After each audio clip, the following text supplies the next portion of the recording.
Hello dear student. तो कैसे हैं आप सभी? आशा करता हूँ कि मस्त होंगे, स्वस्थ होंगे और धीरे धीरे अपनी एग्जामिनेशन की तैयारी आप लोग कर रहे होंगे। तो चलिए, आज आपका है नेक्स्ट सेशन चैप्टर 2 का। हिस्ट्री चैप्टर 2 का नेक्स्ट सेशन है। 1 से 10 तक का क्वेश्चन हम लोग देख चुके थे। आज देखेंगे 11 से 20 तक का क्वेश्चन। ओके, ये आपका सेकेंड सेशन होने वाला है। बहुत ही बेहतरीन सेकेंड सेशन आपका चलेगा। 10 मिनट में हम लोग 10 प्रश्न को देखेंगे और उसका व्याख्यान भी करेंगे। ठीक है, तो चलिए, सबसे पहला प्रश्न है आपका कि मगध की राजधानी क्या थी? क्या थी या कहाँ थी? कि मगध की राजधानी क्या थी या कहाँ थी? आप लोगों को पता है कि मगध क्या है? तो मगध एक महाजनपद है।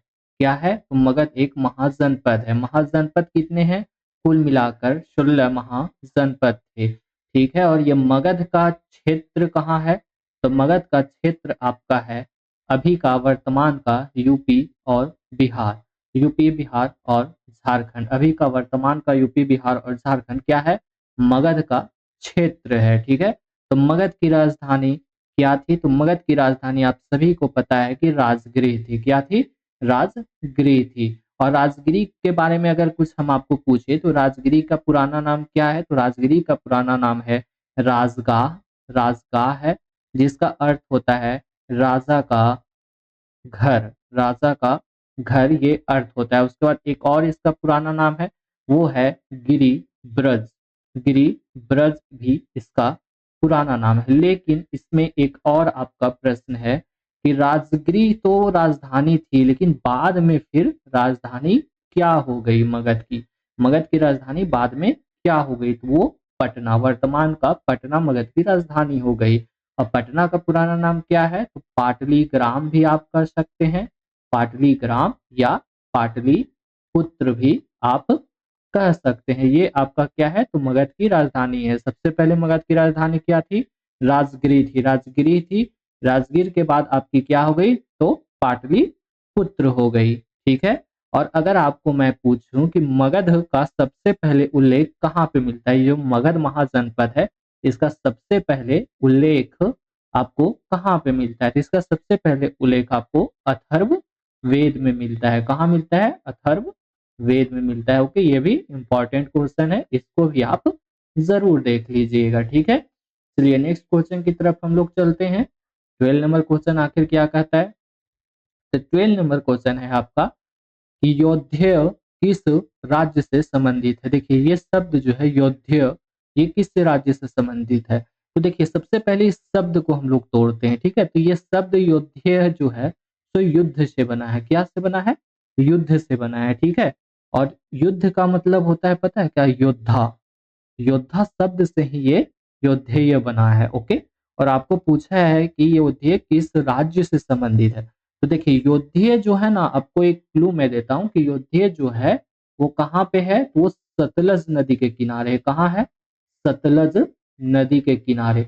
और अगर आपको मैं पूछूं कि सतलज नदी आखिर किधर पाया जाता है, तो आप मुझे बताइएगा कि ये तीनों के तीनों ऑप्शन में ये जो आपका बंगाल है, ये जो आपका बंगाल है, बंगाल में सतलज नदी नहीं पाया जाता है। तो पाया कहाँ जाता है? तो पंजाब और हरियाणा में। तो इसका आंसर क्या होगा सही? तो इसका आंसर सही होगा ए और सी दोनों। पंजाब और हरियाणा के आसपास ही योद्धेय है।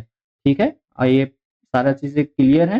चलिए नेक्स्ट क्वेश्चन जाते हैं हम लोग। 30 नंबर क्वेश्चन कि किस ब्रिटिश अधिकारी ने ब्राह्मणी लिपि या खरोष्ठी लिपि को पढ़ा था? ये आपको प्रश्न पूछा है। लिपि मतलब क्या होता है? सबसे पहले, अच्छा नहीं, यहाँ तो लिपि नहीं लिखा, लेकिन हाँ, यहाँ पे एक शब्द लिपि भी है कि खरोष्ठी और लिपि को पढ़ा था। ब्राह्मणी लिपि या खरोष्ठी लिपि। लिपि मतलब क्या होता है? जो भी चीज लिखा जाता है। जैसे हम लोग कुछ इंग्लिश में लिखेंगे तो उसको हम लोग क्या बोलते हैं? रोमन लिपि बोलते हैं। ठीक है, हिंदी में अगर कुछ लिखेंगे तो उसको क्या बोलते हैं? तो उसको देवनागरी बोलते हैं। ओके, ये सारी चीजें आप लोग कंफर्म है? आप लोग ये सब सारी चीजें जानते होंगे, बताने का कोई जरूरत नहीं है।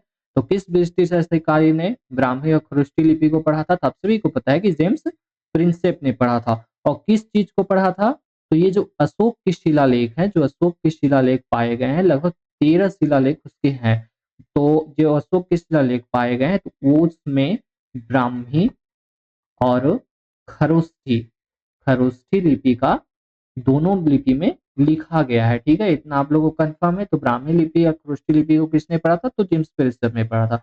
अगर आपको पूछे कब पढ़ा था, तो ये 1837 भी कहीं कहीं लिखता है और 38 भी लिखता है। ठीक है, तो आप इसको एक बार क्लियर कर लेना, लेकिन 37 मैक्सिमम लिखाता है। कोई भी क्वेश्चन अगर आपको पूछेगा तो 37 ही आपको मारना है। ठीक है, तो जेम्स प्रिस्टन कब पढ़ा था? 1837 में। और अभिलेख जो लिखा हुआ किसका अभिलेख था? तो वो अशोक का अभिलेख था। ठीक है, क्लियर है ये सब सारी बातें। चलिए नेक्स्ट क्वेश्चन हम लोग देखते हैं 14 नंबर क्वेश्चन की एपिग्राफिया इंडिका पहली बार कब प्रकाशित हुई? देखिए ये एपिग्राफिया इंडिका है सो क्या है पता है? ये एपिग्राफी इंडिका एक बुक है, बुक कर सकते हैं या तो एक मतलब दस्तावेज है जिसमें बहुत सारी चीजें लिखी जाती है। और ये किससे संबंधित रखता है पता है? Archaeological archaeological survey of India, ये इससे इसका संबंध है। मतलब ASI हिंदी में अगर आपको इसको पूछे तो हिंदी में इसको आप कहिएगा भारतीय पुरातत्व सर्वेक्षण। इसके अंदर भारत में जितने भी पुराने पुराने स्थल पाए गए हैं उसके बारे में इसमें सारा चीज मेंशन होता है। ठीक है, और अगर आपको पूछे कि ये बुक जो है तो कब प्रकाशित हुई थी, तो ये बुक आपका सबसे पहले जो प्रकाशित हुई थी वो 1888 में हुई थी। कितनी में हुई थी? 1888 में इसका नहीं नहीं 1888 नहीं, सॉरी, 1988 में इसका सबसे पहले प्रकाशन हुआ था। ठीक है, चलिए नेक्स्ट अब हम लोग देखते हैं। एक सेकंड अभी यहाँ देखिए, एक इंडिका एक शब्द आया है, इंडिका। आपने इसके बारे में कहीं ना कहीं तो जरूर पढ़ा होगा। तो इंडिका भी एक क्या है? बुक है। ये बुक है, जिसको लिखा किसने है? वो मेगास्थनीज ने लिखा है। ठीक है, और मेगास्थनीज किसके दरबार में आया था? तो वो आपका चंद्रगुप्त के दरबार में आया था। चंद्रगुप्त मौर्य के दरबार में आया था। ये क्या था? राजदूत था। ये किसके दरबार में आया था? तो चंद्रगुप्त मौर्य के दरबार में आया था। चलिए नेक्स्ट क्वेश्चन देखते हैं जल्दी से हम लोग। 15 नंबर क्वेश्चन, ये थोड़ा सा बड़ा हो गया, इसको छोटा कर लेते हैं। ठीक है, 15 नंबर क्वेश्चन है कि खाली स्थान, एक सेकेंड सॉरी, देखिए 15 नंबर क्वेश्चन है कि खाली स्थान सरकार के उस रूप को संदर्भित करता है जहां सत्ता का प्रयोग सिर्फ पुरुषों के एक समूह द्वारा किया जाता है। देखिए इसमें पूछा है कि आपको कौन सा ऐसा सत्ता का प्रयोग है, ऐसा कौन सा शासन है जहां पे सिर्फ सत्ता का प्रयोग पुरुषों के द्वारा किया जाता है। आपका ऑप्शन दिया है कुलीन तंत्र, साम्राज्य, धनिक तंत्र या एक तंत्र। अगर आपको मैं कहूं कि इसका सही आंसर क्या होगा, तो इसका सही आंसर आपका होगा धनिक तंत्र। अब इसको देखिए, कुलीन तंत्र मतलब क्या होता है? तो कुलीन शब्द का मतलब होता है कि स्वच्छ लोग या मतलब साफ सुथरे लोग। साम्राज्य का शब्द को आप लोग जान ही रहे। एक तंत्र का मतलब होता है कि कोई एक व्यक्ति ही शासन कर रहा है, कोई एक व्यक्ति शासन कर रहा है, मतलब कोई एक व्यक्ति ही रूल कर रहा है, उसको क्या कहते हैं? तो एक तंत्र कहते हैं। अगर आपको पूछे कि भारत में कौन सा शासन है, तो भारत में आप लोग कहेंगे कि लोकतंत्र है। क्या है? लोकतंत्र है। ठीक है, या तो प्रजातंत्र है, आप इसको प्रजातंत्र भी कर सकते हैं। ओके, चलिए नेक्स्ट क्वेश्चन हम लोग देखते हैं। नेक्स्ट क्वेश्चन आखिर क्या कहता है? तो नेक्स्ट क्वेश्चन है आपका 16 नंबर क्वेश्चन की कुषाण थे। यहाँ पे आपको प्रश्न पूछा है कि कुषाण थे। कुषाण आपने सुना होगा, बुक में भी लिखा गया है। तो कुषाण क्या थे? कुषाण एक राजवंश के लोग थे। तो कहाँ के थे? तो चीन में रहने वाले खाना बदोश लोग थे। क्या थे? चीन में रहने वाले खाना बदोश लोग थे। खाना बदोश लोग का मतलब क्या होता है? तो खाना बदोश का मतलब होता है कि जिसको जिसको सिर्फ खाने से मतलब है। क्या से है? खाने से मतलब है। ओके, खाने से मतलब है। जिससे आपको अगर हम पूछें कि भारत में खाना बदोश लोग कब रहते थे, तो जो आदि मानव थे, आदि मानव, ये दोनों, ये सारे लोग खाना बदोश थे। इनको सिर्फ खाने से मतलब था। वो जाएंगे, शिकार करेंगे, एक हिरन को मारेंगे और आराम से घर पे आके पका के खाएंगे। इन लोग को बस इतना ही मतलब रहता है। ठीक है, तो खाना बदोश उसी को कहते हैं, कुछ काम नहीं करना है।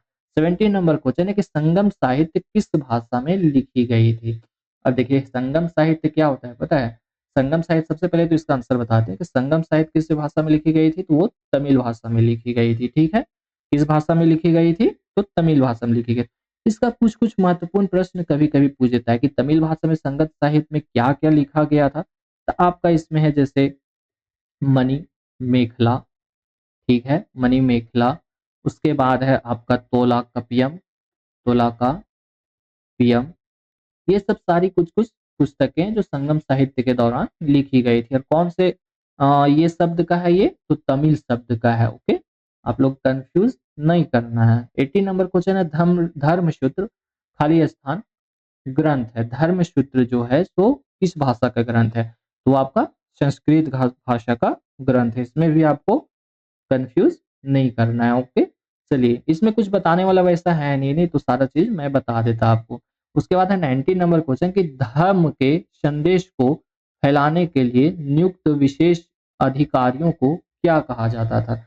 देखिए, यहाँ पे आपको एक पूछा गया है क्वेश्चन कि धर्म के संदेश को फैलाने के लिए नियुक्त विशेष अधिकारियों को क्या कहा जाता था? अब देखिए यहाँ पे क्या है कि अशोक, ये अशोक का समय का क्वेश्चन है। अशोक जब कलिंग का युद्ध लड़ता है, कलिंग का युद्ध लड़ता है। कलिंग कहाँ है? तो ये आपका उड़ीसा में है, ठीक है? अशोक जब कलिंग का युद्ध लड़ता है तो युद्ध लड़ने के पश्चात बहुत ज़्यादा मार-काट हो जाता है, ठीक है? तो ये क्या डिसाइड करता है कि अब मैं बौद्ध धर्म को अपना लूँगा। ये क्या डिसाइड करता है? तो अब मैं बौद्ध धर्म को अपना लूँगा। उसके बाद ये अहिंसा के रास्ते पे अग्रसर हो जाता है, ठीक है? किस रास्ते पे? अहिंसा, अहिंसा के रास्ते पे अग्रसर हो जाता है, ठीक है? अहिंसा, अहिंसा के रास्ते पे ये धीरे-धीरे अग्रसर हो जाता है। उसके बाद क्या करता है? बौद्ध धर्म को अपना लेता है। तो उसी में क्या है ना कि धम्म का संदेश, जब आप बौद्ध धर्म के बारे में पढ़ेंगे तो है इसके बारे में धम्मम शरणम गच्छामि, मतलब कि ये कुछ है उसका बौद्ध धर्म का। तो इसके संदेश को फैलाने के लिए नियुक्त विशेष अधिकारी, कुछ अधिकारी को अशोक ने नियुक्त किया था कि तुम जाओ, लोगों के सामने धम्म का संदेश को फैलाओ, उनको बताओ कि बौद्ध धर्म बहुत ही अच्छा है, तो यहाँ ये है, वो है। तो ऐसा करके कुछ अधिकारियों को उसने नियुक्त किया था। तो उसको क्या कहा जाता है? तो उसको धम्म महामत कहा जाता है, ठीक है? धम्म महामत उसको कहा जाता है। जैसे बुद्ध भगवान के बारे में बोला जाता है ना, बुद्धं शरणं गच्छामि, धम्मं शरणं गच्छामि, धम्मं, इस तरह करके है कुछ, थोड़ा-सा मैं भूल रहा हूँ। सिक्कों के अध्ययन को क्या कहा जाता है? आपको इसमें पूछा है कि सिक्कों के अध्ययन को क्या कहा जाता है? तो आप सभी को पता है कि न्यूमिस्मेटिक सिक्कों के अध्ययन को कहा जाता है। अगर आपको हिंदी में पूछा जाए, तो हिंदी में होता है मुद्रा शास्त्र। सिक्कों के अध्ययन को मुद्रा शास्त्र कहा जाता है, ओके? तो आपका 20 क्वेश्चन मैंने कंप्लीट करवा दिया। इसका एक सेशन और आएगा, एक सेशन में इसका और लूँगा, ठीक है? ताकि आपका 30 क्वेश्चन में पूरा का पूरा जो चैप्टर है वो कवर हो जाए। एक भी क्वेश्चन आपका छूटने का पॉसिबिलिटीज़ एकदम ही कम हो जाए। बाकी लास्ट में जब एग्ज़ामिनेशन आपके स्टार्ट होंगे, तो उसमें क्वेश्चन्स बहुत सारे मैं दूँगा आपको, ऑब्जेक्टिव भी दूँगा और सब्जेक्टिव भी दूँगा। आप जुड़े रहिए सिर्फ़ मेरे से, ठीक है? मैं आपका पूरा का पूरा कंप्लीट कराने का ठेका ले लिया हूँ। चलिए, तो बहुत-बहुत धन्यवाद। आप यहाँ तक जुड़े रहे। आपको थैंक यू, धन्यवाद।